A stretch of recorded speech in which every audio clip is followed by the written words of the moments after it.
They say money can buy silence, but it can't buy class, and it certainly can't buy mercy. Picture this.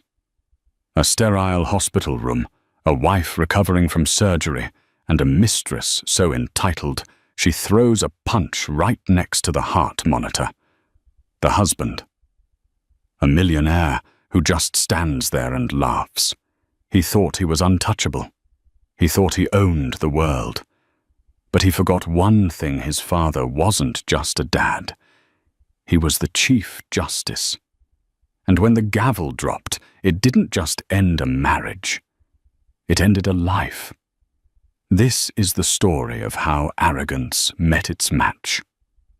The air in the VIP wing of Mount Sinai Hospital in New York always smelled less like antiseptic and more like expensive lilies. It was a smell designed to mask the stench of sickness with the scent of money. But for Catherine Sterling, lying in room 402, it just smelled like loneliness. Catherine adjusted the IV line taped to the back of her hand, wincing as the needle pulled against her skin. She was 34, but in the harsh fluorescent lighting, she looked 50. Her blonde hair, usually immaculate, was matted against the sweat on her forehead. The surgery had been successful. The doctors had removed the ovarian cyst that had been causing her agony for months, but the emotional recovery was proving far harder. She stared at the door. It had been 6 hours since she woke up. Her husband, Richard Sterling, hadn't called. He hadn't texted, and he certainly wasn't sitting in the leather recliner next to the bed. Richard was the CEO of Sterling Dynamics, a logistics firm that moved everything from Amazon packages to military hardware. He was new money, with an old name, a man who wore Italian suits to hide the fact that he had the emotional maturity of a teenager. Suddenly, the heavy oak door swung open. Catherine's heart leaped, then immediately sank. It wasn't just Richard. Richard walked in, looking annoyed, checking his Rolex, as if visiting his post-op wife was a scheduling error. Clinging to his arm, wearing a dress that cost more than the nurse's yearly salary and was far too short for a hospital visit, was Jessica. Jessica was 22, a brand ambassador for a tequila company, and Richard's worst-kept secret. She chewed gum loudly, her eyes scanning the room not with sympathy, but with judgment. "You're awake," Richard said, his voice flat. He didn't move to hug her. He stayed by the door, keeping his distance, as if Catherine's vulnerability was contagious. "Richard," Catherine whispered, her throat dry. "Why is she here?" Jessica laughed, a sharp, piercing sound. She stepped forward, her heels clicking aggressively on the linoleum. "I'm here because Richie needs a ride to the Hamptons, and he couldn't leave until he made an appearance. We're on a schedule, Kathy." "It's Catherine," she snapped, finding a reserve of strength she didn't know she had. "And get out of my room." "Richard." Catherine looked at her husband, pleading. "I just had surgery. Please." Richard sighed, running a hand through his gelled hair. "Don't start a scene, Catherine. Jessica is just emotional support. For me. This surgery of yours has been very stressful on my schedule." The audacity hung in the air like toxic smoke. "Stressful for you." Catherine tried to sit up, the monitors beeping faster. "I was the one under the knife, Richard. I was the one scared I wouldn't wake up." "Oh, stop being dramatic," Jessica sneered, stepping closer to the bed. She looked down at Catherine with pure disdain. "You're always the victim, aren't you? No wonder he's bored. Look at you. You look like a corpse already." "Get out!" Catherine screamed, her voice cracking. Jessica didn't back down. Instead, she leaned in her face, inches from Catherine's. "Make me, you barren witch." Catherine, fueled by adrenaline and rage, swiped her hand out, knocking Jessica's expensive designer clutch off the bed table. It hit the floor with a heavy thud, spilling makeup and a phone across the room. The room went silent for a split second. Then Jessica's face twisted into a mask of pure fury. Without thinking, she pulled her arm back and swung. Crack! Her fist connected solidly with Catherine's cheekbone. Catherine's head snapped back against the pillows, a fresh wave of dizziness washing over her. The IV pole rattled dangerously. Catherine gasped, clutching her face shock, overriding the pain. She looked at Richard, expecting horror, expecting him to grab Jessica to call security to do something. But Richard Sterling wasn't horrified. He was chuckling. It started as a smirk and grew into a laugh. "Damn, Jess," he said, shaking his head with a smirk. "Right in the kisser. That's got to be a TKO." Jessica smirked, shaking out her hand. "She shouldn't have touched my bag." Catherine lay there, tears mingling with the throbbing heat on her cheek, watching the man she had vowed to love, honor, and cherish laugh at her assault. The laughter was cut short, not by a scream, but by the sound of the door opening again. This time the entry was slow, deliberate. Standing in the doorway was a man who looked like he was carved out of granite. He wore a three-piece charcoal suit that was outdated but impeccably tailored. He leaned heavily on a mahogany cane with a silver lion's head handle. It was Arthur Sterling, Richard's father. Arthur was 78, a retired federal judge from the Southern District of New York.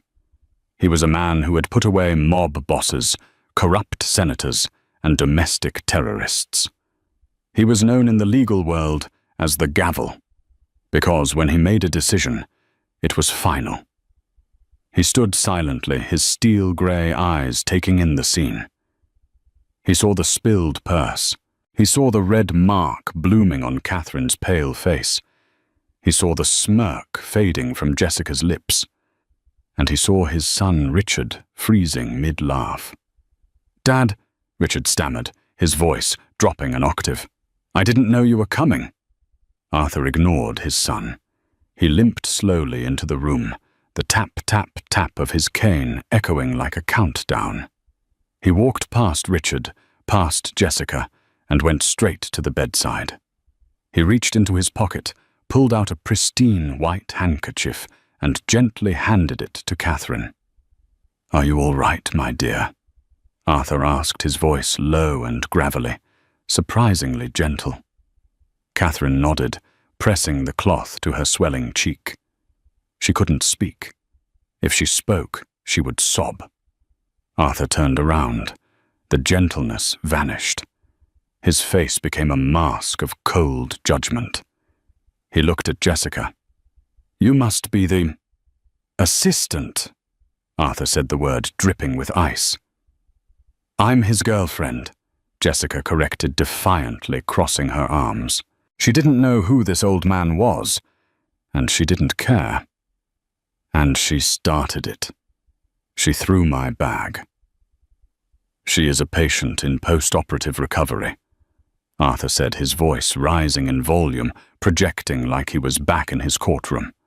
"And you just committed battery in the 2nd degree, in a hospital, on a defenseless woman." "Oh, relax, old man." Jessica rolled her eyes. It was a slap. Richard thought it was funny. Arthur shifted his gaze to his son. Richard was sweating now. He knew that look. That was the look Arthur gave, right before he sentenced someone to 20 years without parole. "Did you, Richard?" Arthur asked softly. "Did you find it funny, Paul?" "Dad, come on." Richard tried to put on his CEO voice, the one he used to bully suppliers. Catherine was being hysterical. Jessica just reacted. "It's a domestic dispute. It's not a big deal. Let's not make this a federal case." "A domestic dispute," Arthur repeated. "You brought your mistress to your wife's hospital bed, watched her assault her, and you laughed." I didn't laugh." Richard lied, shifting his weight. "I heard you from the hallway, Richard," Arthur said. "And the nurse at the station heard you, and the security camera in the corner." Arthur pointed his cane up at the ceiling, where a small black dome sat silently recording. "Certainly saw it." Jessica grabbed her purse from the floor. "Whatever, let's go, Richie. This place is depressing." "Nobody is going anywhere," Arthur said. He pulled a phone from his pocket. Not a smartphone, but an older, rugged flip phone. He dialed a number from memory. "Who are you calling?" Richard asked, a tremor of genuine fear entering his voice. "Dad, don't call the tabloids. My stock prices—" "I'm not calling the press, Richard. I'm calling Captain Miller at the 19th Precinct." Richard's face went white. "Miller, the police chief." "Dad, stop." Richard lunged forward to grab the phone, but Arthur, despite his age, whipped his cane up, pressing the tip hard into Richard's chest, stopping him in his tracks. "One step closer," Arthur growled, "and I will add assault on a senior citizen to the list." Arthur put the phone to his ear. "Captain Miller, it's Justice Sterling." "Yes, I need a patrol car at Mount Sinai immediately. VIP Wing Room 402. I have a 12205 assault in progress. Yes, and a witness intimidation. No, the perpetrator is still here. His name is Richard Sterling." Richard's jaw dropped. "Dad, are you insane? I'm your son." Arthur closed the phone. "That is the only reason I am not handling this physically myself." The next 20 minutes were a blur of chaos. 2 NYPD officers arrived looking uncomfortable as they recognized Richard Sterling, a major donor to the Police Benevolent Association.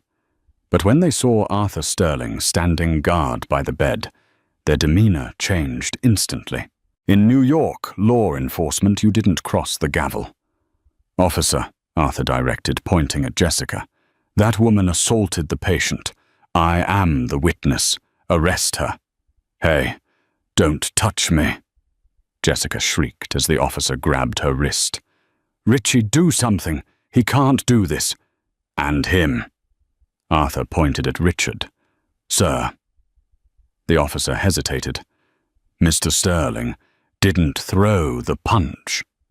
He facilitated the entry of the assailant, he blocked the victim's exit, and he is currently in violation of the moral turpitude clause of his trust fund," Arthur said, though the last part was more for Richard's ears.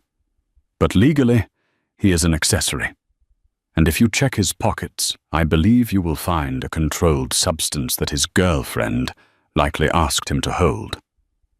Richard froze. He had a small bag of cocaine in his jacket pocket, something Jessica had picked up for the party in the Hamptons. "Search him," Arthur commanded. The officer patted Richard down. When he pulled out the small baggie, Richard's world collapsed. "Richard Sterling, turn around," the officer sighed, pulling out a second pair of cuffs. "Dad, please." Richard was crying now, the tears streaming down his face, mixing with the sweat. "You're ruining my life for her. For Catherine. We were going to divorce anyway." Arthur walked up to his son, leaning in close so only Richard could hear. "You think this is about the marriage, Richard? This is about the money." Richard blinked. "What? You didn't build Sterling Dynamics?" "Richard, I did. I put it in your name to avoid tax brackets, but I retained the power of attorney and the controlling shareholder veto in the event of gross misconduct." Arthur tapped the handcuffs on Richard's wrists with his cane. Clink, clink. "This," Arthur gestured to the scene, "is gross misconduct. As of this morning, I have activated the clawback clause. You are fired, Richard. You are broke, and you are going to jail." As the officers dragged a screaming Jessica and a sobbing Richard out of the room, the hospital corridor fell silent again. Arthur turned back to Catherine. She was stunned, staring at him with wide eyes. "Arthur," she whispered, "did you really? Is he really fired?" Arthur sat down in the leather chair Richard had refused to use. He looked tired now, the adrenaline fading. "He is. I should have done it years ago. I let him play the big man, hoping he would grow into the suit. Instead, he just grew into a monster." He reached out and patted Catherine's hand. "I'm sorry I raised a fool, Catherine, but I will not let you suffer for it. The lawyers will be here in the morning. You will have everything. The house, the liquid assets, the stocks." Catherine looked at the door where her husband had just been dragged away. "He's going to hate you."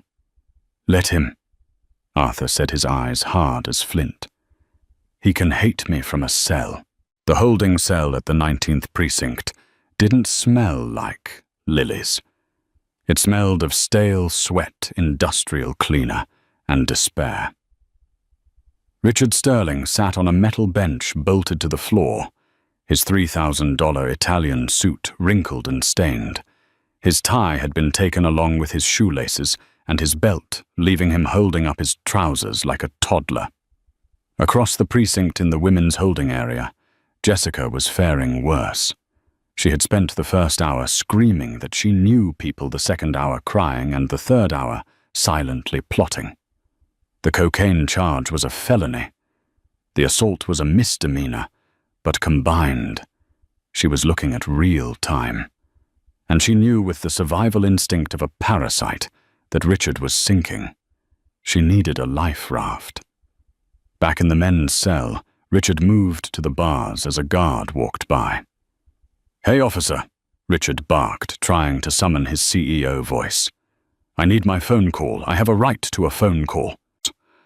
The guard, a burly man named Officer Kowalski, who had been on the force for 20 years and had zero patience for entitled rich boys, didn't even stop walking. "You get a call when you get processed, Sterling. Sit down." "Do you know who I am?" Richard hissed, gripping the bars.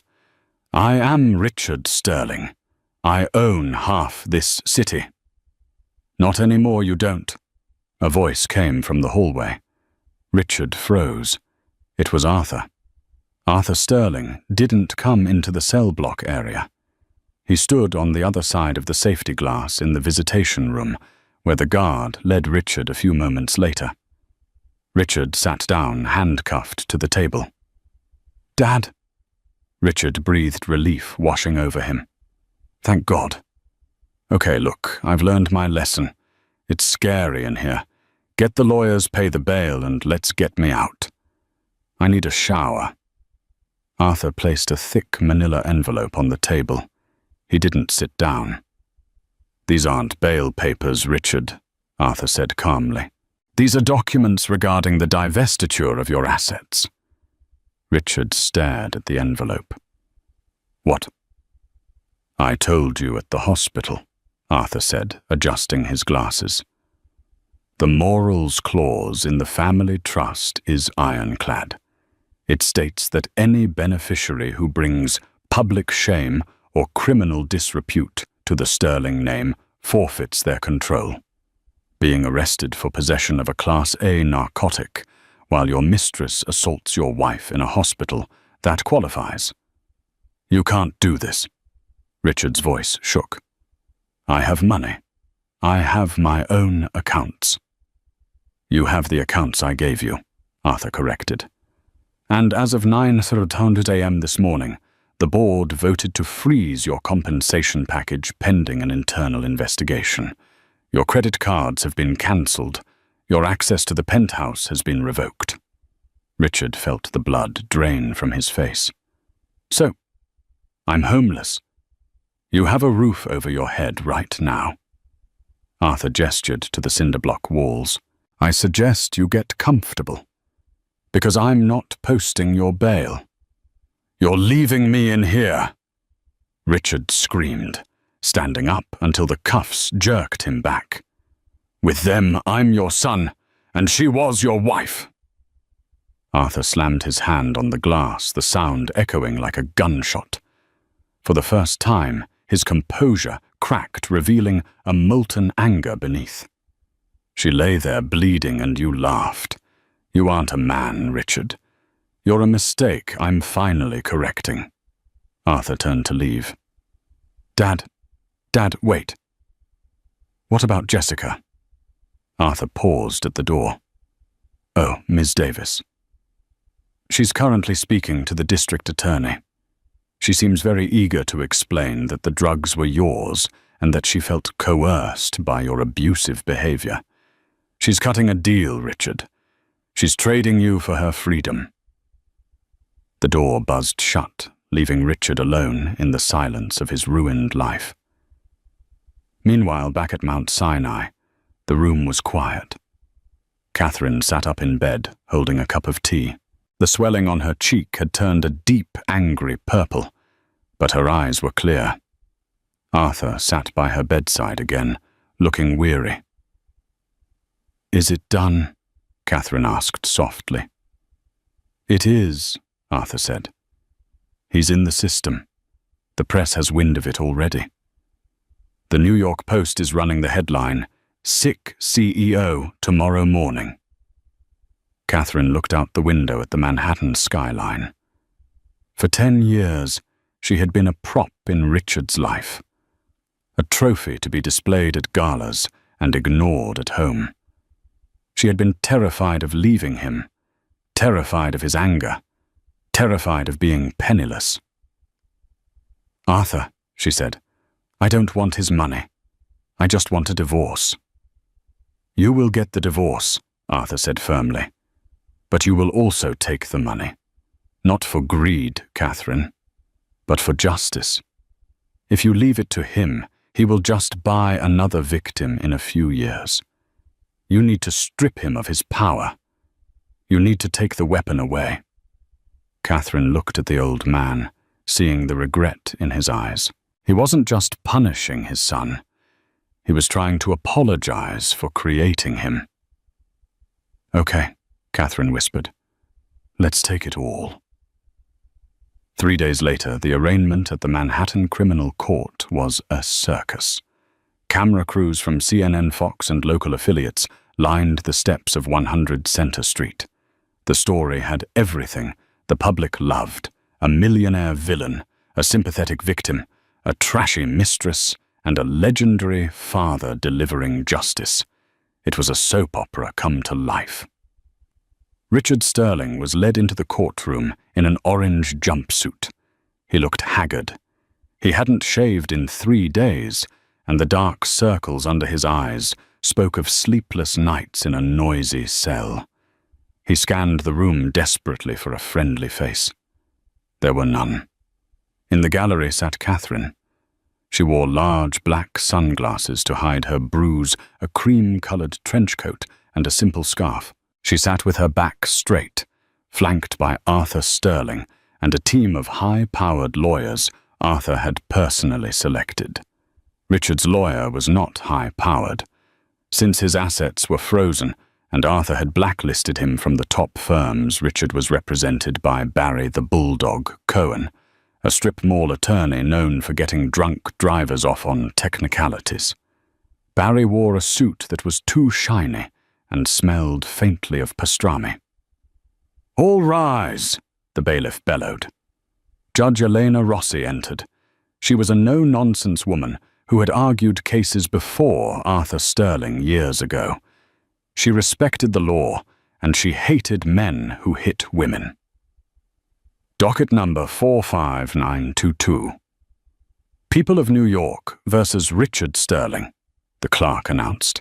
Charges possession of a controlled substance accessory to assault in the 2nd degree, witness intimidation.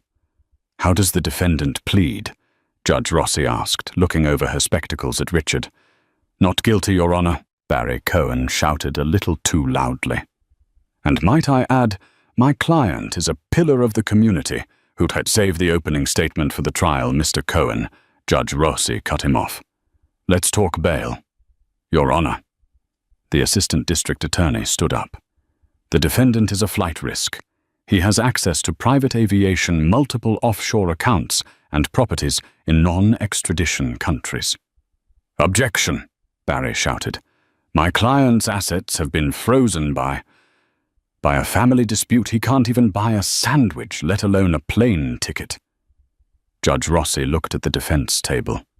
"Is that true, Mr. Cohen? Is Mr. Sterling destitute?" "Temporarily, Your Honor, which is why we ask for release on his own recognizance." Arthur Sterling leaned forward in the gallery and whispered to one of Catherine's lawyers. The lawyer stood up. "Your Honor, if I may, representing the victim, Mrs. Catherine Sterling." "Go ahead." Rossi nodded. "Mrs. Sterling fears for her safety. The defendant has demonstrated erratic, violent behavior and a lack of remorse.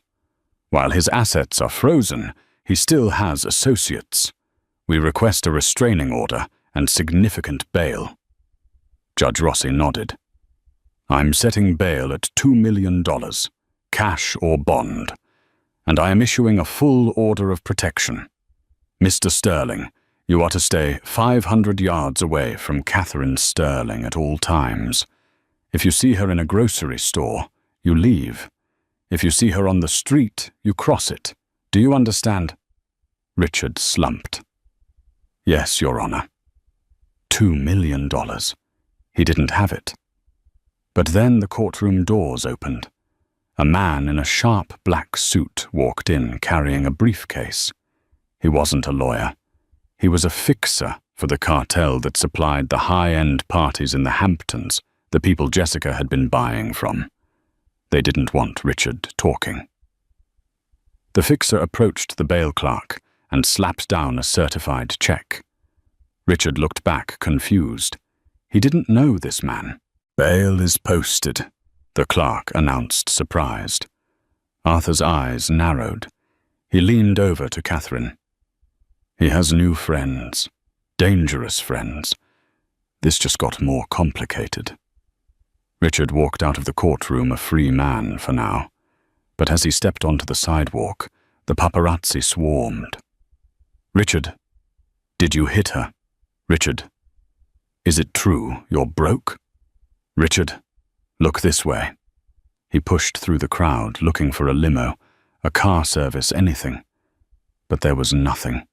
No driver, no Bentley. Just the dirty New York sidewalk. Barry Cohen patted him on the back. "Good news, Richie. You're out. Bad news is my fee is up front. You got $5 grand. I don't have my wallet." Richard stammered. "Then take the subway." Barry shrugged, walking away to find a paying client. Richard stood there, the flashes of the cameras blinding him. He had to go to the only place he had left a small hidden apartment in Queens he used to stash cash for emergencies. He just prayed Arthur didn't know about it. Meanwhile, Jessica was being interrogated in a small, windowless room. "I'm telling you," she said, tapping a cigarette on the metal table, though it wasn't lit. "Richard isn't just a user. He moves stuff.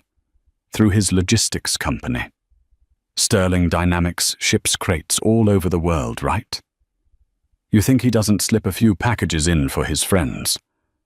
The detective, a sharp-eyed woman named Detective Vance, leaned in. "That's a big accusation, Jessica. Smuggling. If you're lying to get a deal, you'll catch a perjury charge." "I'm not lying," Jessica cried. "Why do you think he has so much cash? The logistics company is a front for moving goods for his rich buddies. Check the shipping manifests for Route 9. That's what he calls it." Detective Vance looked at her partner. This had started as a domestic dispute. It was turning into a RICO case. Back in the penthouse, the one Richard was now barred from entering, Catherine stood in the center of the living room. It was vast, cold, and modern. She picked up a vase, a hideous, abstract thing Richard had bought for $50,000. She looked at it for a moment. Then she smashed it against the floor. Arthur stood in the doorway, leaning on his cane. "Feel better?" he asked. "A little," Catherine admitted. "Arthur, if he gets desperate, what will he do?" "He will come here," Arthur said. "He thinks he has hidden cash in the wall safe behind the painting in the study." Catherine's eyes widened. "Does he?" Arthur smiled a cold, predatory smile. "He did. I removed it this morning, but we are going to let him come. Because when he breaks into his own house, violating the restraining order, we won't just have him for assault, we'll have him for burglary. And that, my dear, is a violent felony. That is 10 years minimum." "You're setting a trap," Catherine realized. "I'm baiting a rat," Arthur corrected. "Tonight you stay at the Plaza Hotel. I've hired private security. Leave the lights off here. Leave a window unlocked." Catherine looked at the father of the man she married. He was terrifying, and thank God he was on her side. "Let's catch him," she said. The thunderstorm that hammered New York City that night felt biblical. It was the kind of rain that washed away the grime of the sidewalks, but only seemed to make the city's shadows darker. Richard Sterling stood on the corner of 72nd and Park, shivering violently. The man who had been on the cover of Forbes 3 months ago was now huddled in a doorway wearing a hoodie he'd bought for $10 at a tourist trap in Times Square. His Italian loafers, worth more than the average person's car, were soaked through the leather, ruined by the relentless slush. He hadn't eaten a real meal in 24 hours. The fixer, who had posted his bail, a man with dead eyes named Silas, had made it clear the bail money was a loan, and the interest was compounding by the hour. If Richard didn't pay it back, or if he didn't agree to move one last shipment through Sterling Dynamics, Silas would hand him over to people who didn't believe in due process. Richard looked up at the towering silhouette of the Sterling penthouse. It was dark. Catherine was gone, hiding at the Plaza Hotel. The staff had been dismissed. The building was supposed to be empty. "Just the cash," Richard muttered to himself, his teeth chattering uncontrollably. "Get the cash, get the passport, get to Teterboro. I can be in worst-case scenario mode by morning." He knew there was $300,000 in cash in the wall safe behind the portrait in the study. It was his apocalypse fund, skimming he had done off the top of the company's petty cash accounts for years. It was enough to get him to a non-extradition country. It was enough to start over. He moved toward the service entrance, but seeing a security guard he didn't recognize, he doubled back. He would have to take the riskier route. The terrace. Scaling the side of the building via the fire escape of the adjoining brownstone was humiliating. The metal was slippery, freezing against his raw hands. He slipped twice, nearly plummeting 4 stories into the alley below his heart, hammering against his ribs like a trapped bird. When he finally vaulted over the limestone railing onto his own terrace, he collapsed, gasping for air, mixing sweat with the freezing rain. He crawled toward the floor-to-ceiling glass doors. He knew the latch on the left panel was faulty. Catherine had asked him to fix it 12 times last year. He had always laughed it off, telling her to call the superintendent too busy with his affairs and his ego to care about home maintenance. Now his laziness was his salvation. He pulled a thin, stiff piece of plastic from his pocket, an old gym membership card he had miraculously kept. He jammed it into the gap between the doors. He wiggled it, biting his lip until it bled. Click. The lock disengaged. Richard slid the door open and stepped into the living room. The silence of the penthouse was heavier than the storm outside. It smelled of stale air and floor wax. The furniture was draped in white dust sheets, looking like ghosts standing in judgment in the moonlight. Richard didn't turn on the lights. He couldn't risk it. He navigated by the flashes of lightning that illuminated the room in strobe light bursts.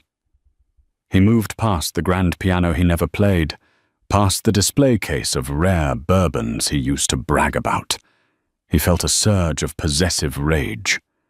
This was his home, his kingdom. How dare they lock him out? How dare his father strip him of this? He reached the heavy mahogany doors of the study and pushed them open. The room was pitch black. He pulled out his burner phone. The screen cracked and turned on the weak flashlight. The beam cut through the darkness, landing on the massive oil painting above the fireplace. It was a portrait of Arthur Sterling, painted 20 years ago. The eyes were stern, unyielding. Even in paint, his father looked disappointed. "Screw you," Richard whispered to the painting. He rushed to the fireplace. He gripped the heavy gold frame of the painting and swung it outward on its hinges. There it was, the wall safe. Richard's hands were shaking so badly he could barely steady his fingers on the dial. Right to 15, left to 32, right to 8. He pulled the handle.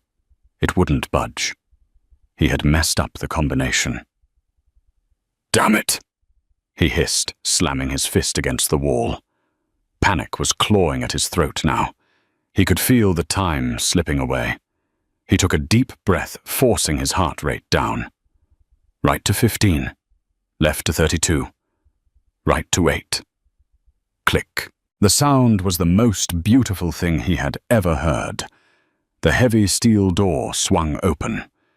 Richard practically dove into the safe, his hands grabbing for the stacks of $100 bills wrapped in rubber bands. His fingers grasped air.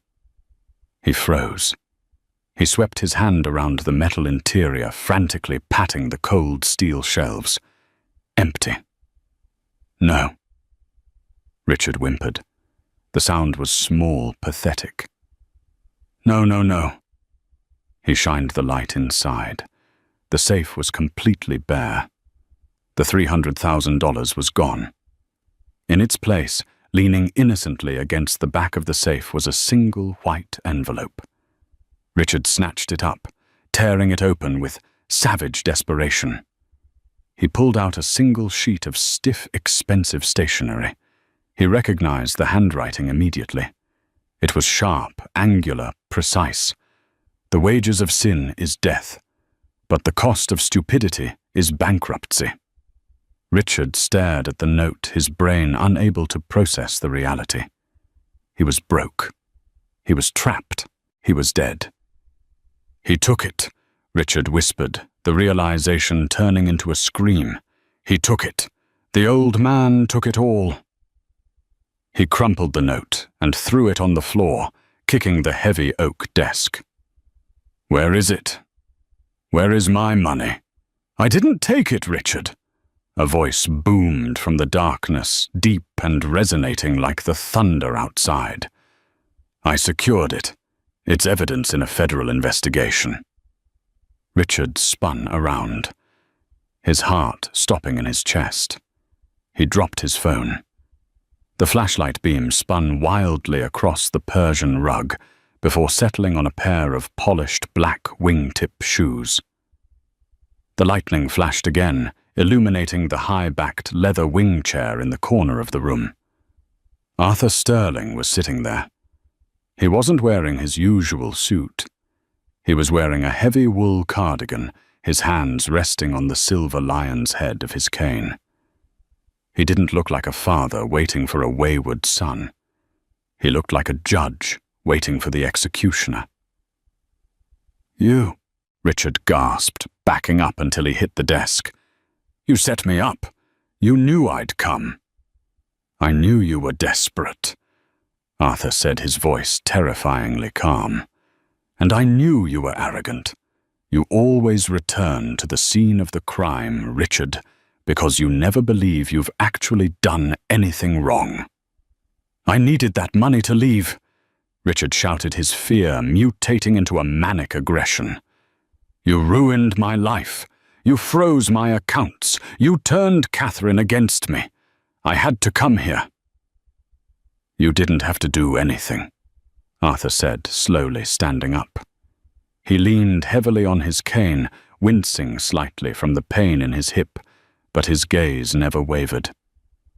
You chose to hit your wife. You chose to keep a mistress. You chose to buy drugs. Arthur picked up a thick manila folder from the side table and tossed it onto the desk between them. It landed with a heavy thud. But those are just the sins I knew about yesterday, Arthur said. Whatever sympathy I had left for you, Richard, whatever tiny shred of paternal instinct made me want to get you a good lawyer died this afternoon. Richard stared at the folder. What is that? That, Arthur pointed with his cane, is the result of the audit I ordered on Sterling Dynamics' logistics division. Specifically, a shipping route you nicknamed Route 9. Richard felt the blood drain from his face. His knees buckled, and he had to grip the edge of the desk to stay standing. You looked at the manifests. I looked at everything, Arthur said, his voice dropping to a growl. I saw the discrepancies in weight. I saw the shell companies in the Cayman Islands. And then I spoke to your girlfriend, Jessica. She's a liar, Richard screamed. She's a survivor, Arthur corrected. She told the DEA everything to save her own skin. She told them about the teddy bears, Richard, hollowed out and stuffed with fentanyl precursors. You were using my company, the company I built with my own hands, to ship poison into this country. I had to, Richard cried, tears streaming down his face now. The lifestyle, the houses, the cars, the parties, the salary wasn't enough. You kept me on a leash. I needed more. So you became a drug runner. Arthur looked at his son with an expression that hurt worse than a blow, pure, unadulterated disgust. You aren't a businessman, Richard. You're a common criminal in an expensive suit. I'm leaving, Richard panted, his eyes darting to the terrace door. I'm walking out of here, and if you try to stop me— Richard's hand drifted to the heavy brass letter opener on the desk. It was sharp, shaped like a dagger. He gripped the handle, his knuckles white. Don't do it, son, Arthur warned, his voice low. Don't add patricide to the list. Get out of my way, Richard screamed. He raised the letter opener, the madness taking over completely. He lunged around the desk, the weapon raised high, aiming for the old man who stood between him and freedom. Arthur didn't flinch. He didn't raise his cane. He didn't move. He simply pressed a small red panic button he had been holding in his left hand. Boom! The room exploded with light and sound. Federal agents, drop the weapon. Drop it now. The floor-to-ceiling windows on the terrace shattered inward as a SWAT team rappelled through the glass. At the same moment, the hallway doors burst open. A dozen laser sights cut through the dusty air, painting Richard's chest with a constellation of red dots. Richard froze mid-lunge. The letter opener was raised above his head.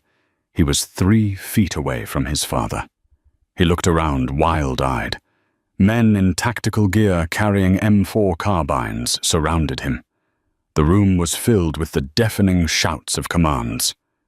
Get on the ground, now, now, now! Richard looked at Arthur. For a fleeting second, he thought about finishing the swing.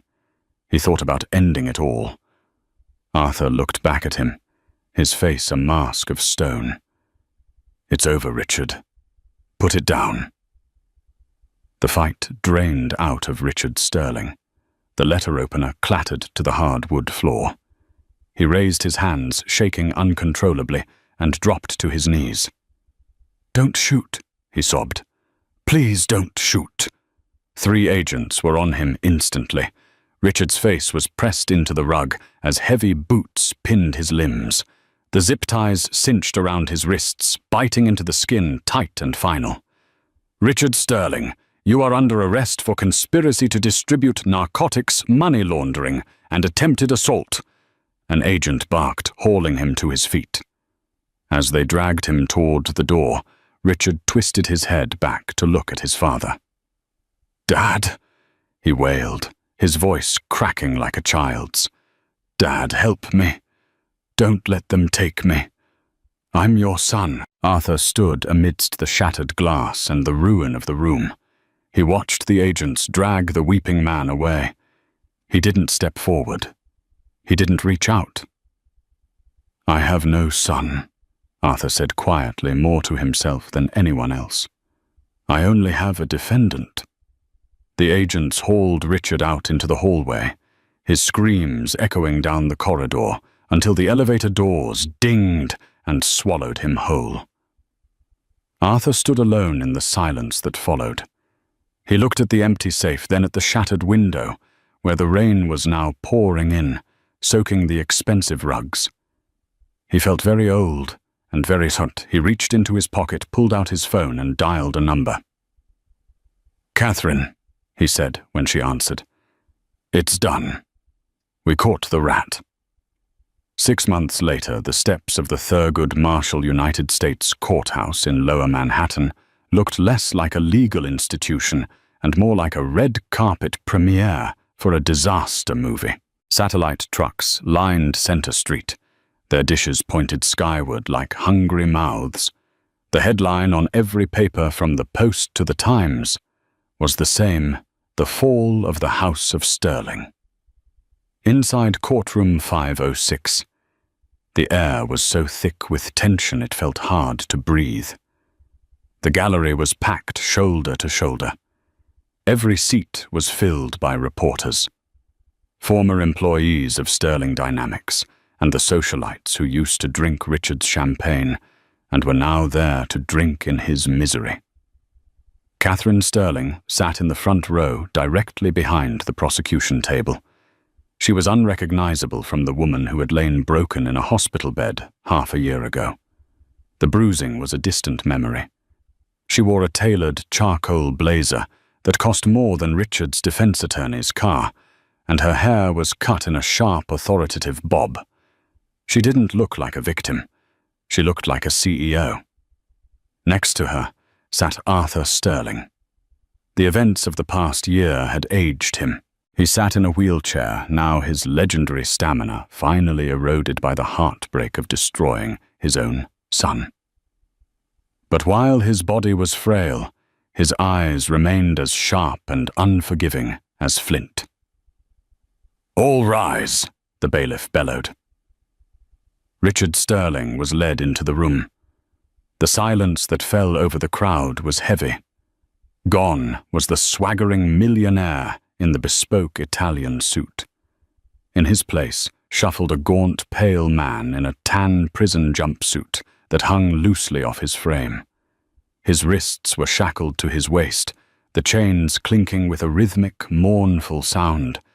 Chink, chink, chink, chink. He didn't look at the judge. He didn't look at the jury. He looked straight at Catherine.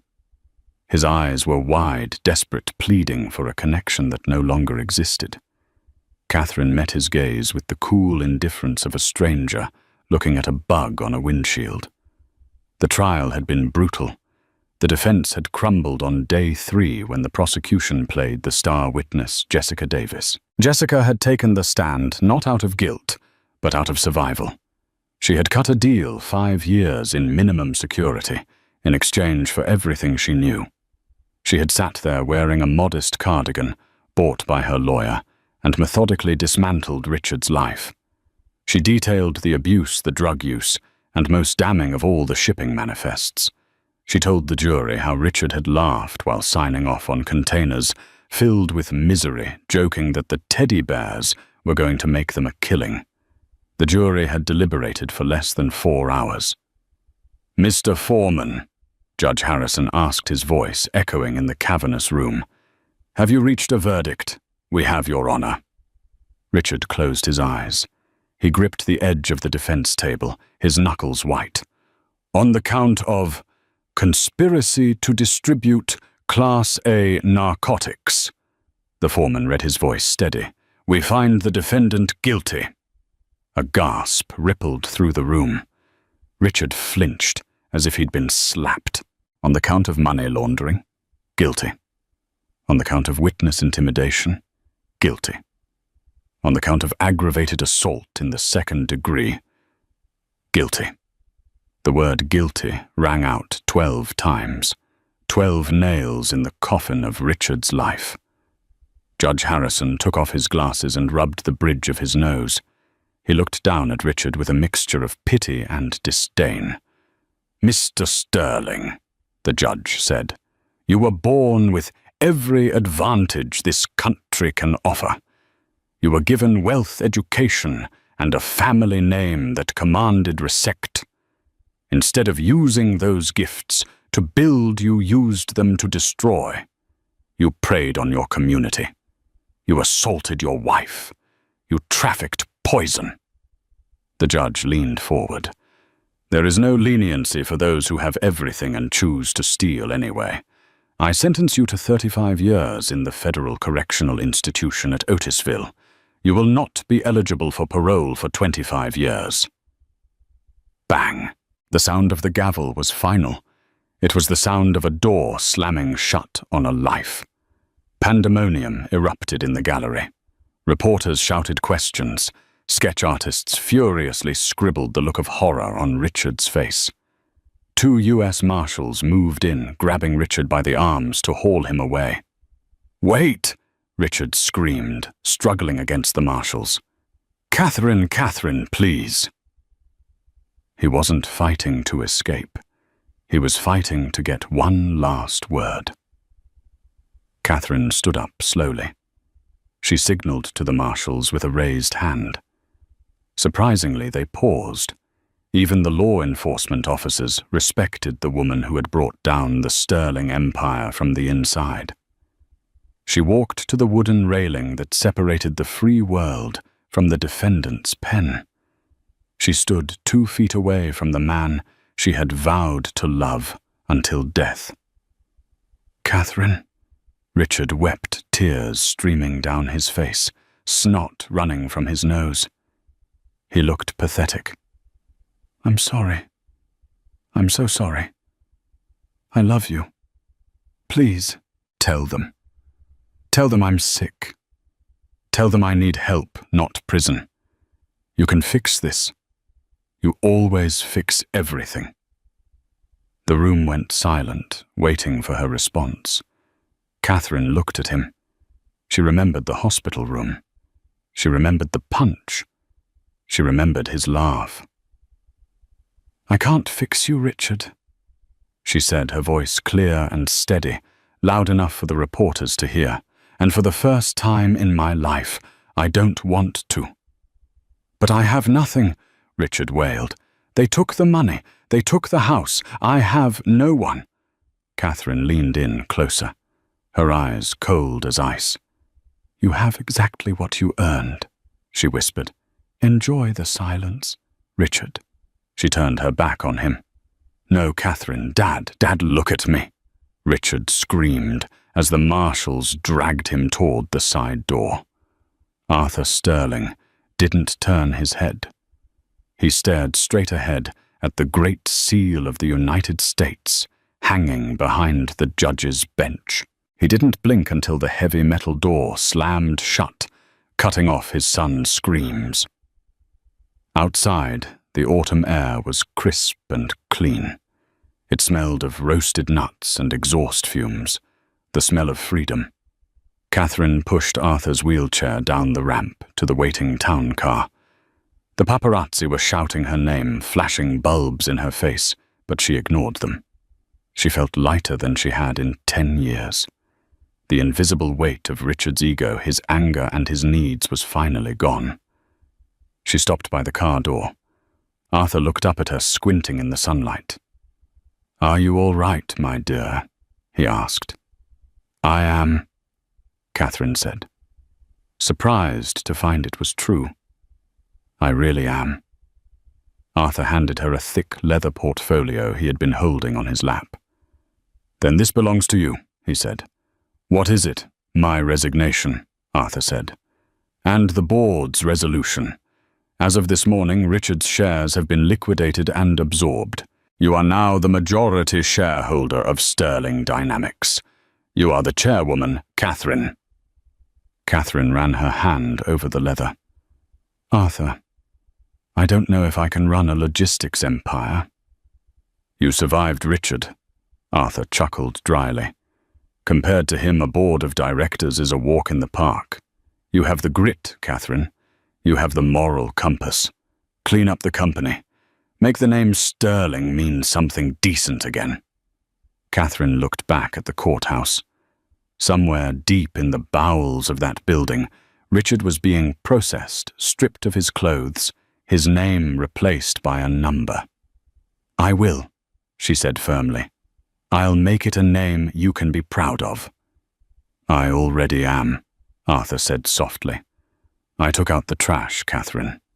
Now you build the castle. Catherine helped the old man into the car, then climbed in beside him.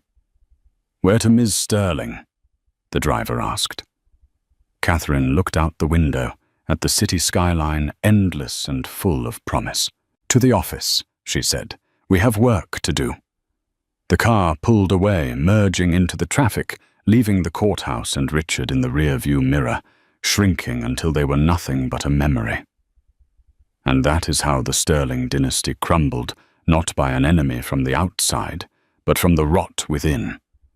Richard thought his money made him a god, but he forgot that justice has a price tag even he couldn't afford. Catherine didn't just survive. She conquered, proving that dignity is stronger than any diamond. Whatever happened to Jessica? She served 3 years and now works at a diner in New Jersey, far away from the high life. And Richard? He's currently sharing a 6x8 cell, where the only thing he commands is the top bunk.